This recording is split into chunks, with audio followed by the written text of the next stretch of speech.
Hi, I'm Lindsay Gensel, and I'm the host of Refocus with Lindsay Gensel, which is a podcast collaboration with ADHD Online. And we're going to diving into the team behind ADHD Online, and I'm super excited to bring Keith Brophy into the conversation. He's the Chief Operating Officer. So I have to start. Right now kind of feels like the perfect time to be doing amazing work in telemedicine.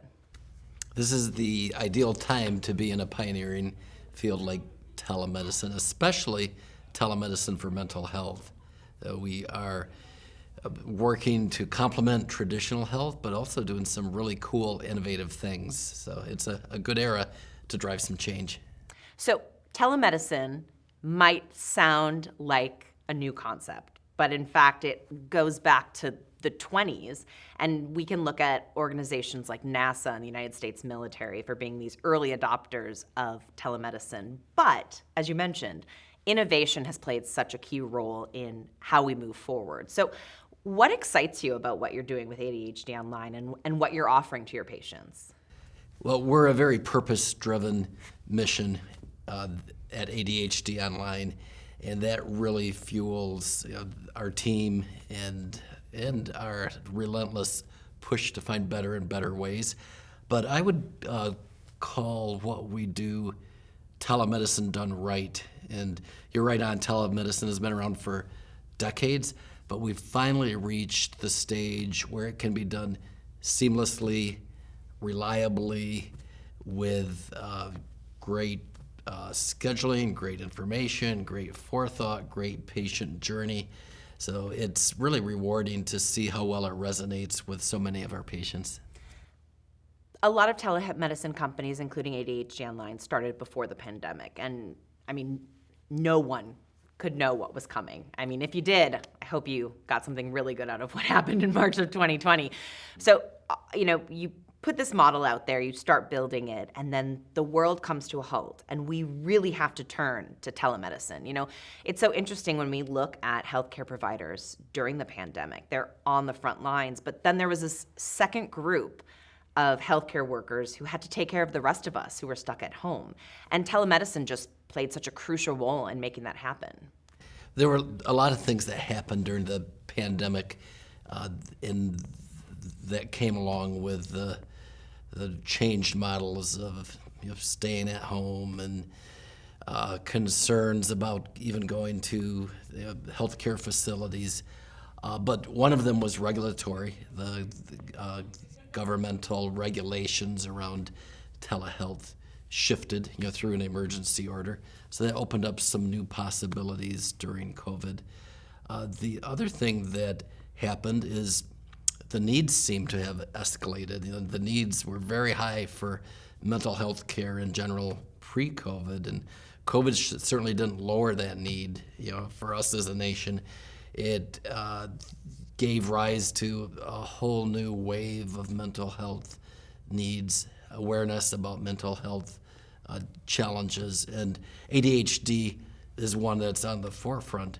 So one of the aspects of ADHD care that really became highlighted during COVID was you just couldn't get into a traditional health facility, mental health care facility, or at least not easily. In some cases, during some stretches of COVID, you literally couldn't get in. But during other stretches, even if you could schedule with a traditional facility to go in and go for treatment, your appointment might be scheduled 6 months, 7 months out. And this was a challenge that occurred all across the nation.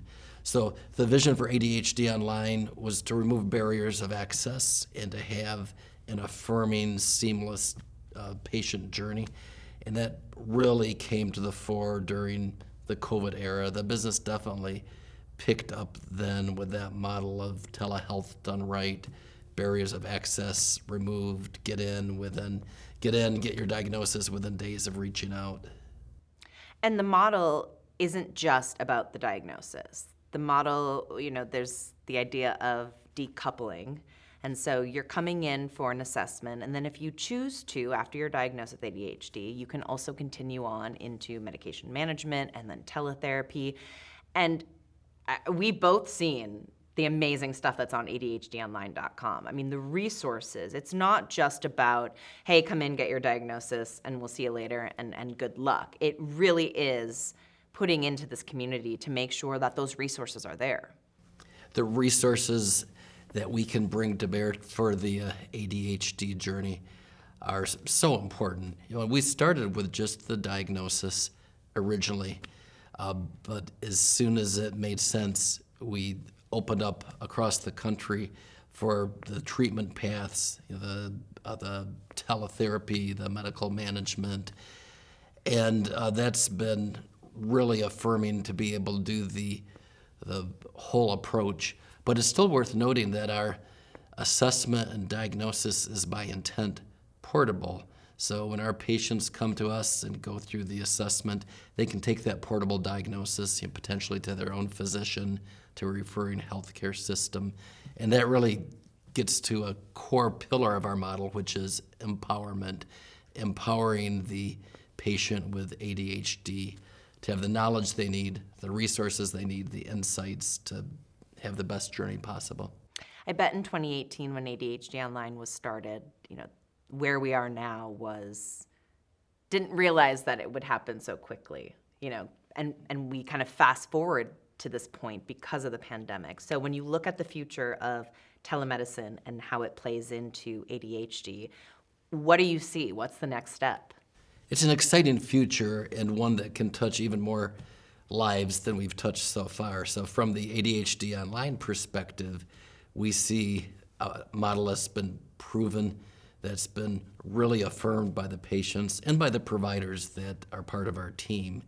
We have a lot of mental health needs that can be addressed beyond just ADHD. A lot of them at times can come hand in hand.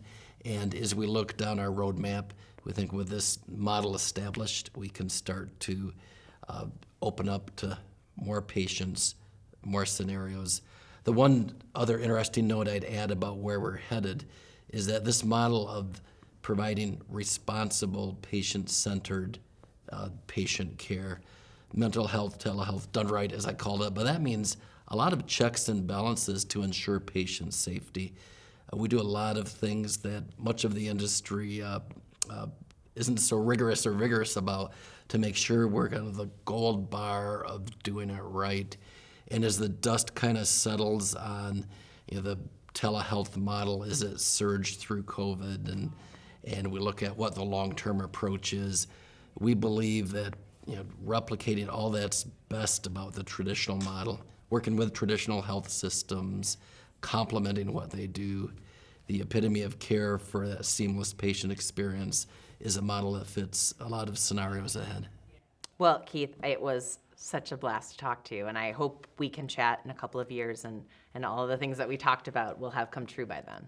Well, thank you. Thank you for the dialogue. Thanks for coming. You can check out all of these conversations, including all of the webinars, the blog posts, and then all of the brand new episodes of Refocus with Lindsay Gensel by heading to ADHDonline.com.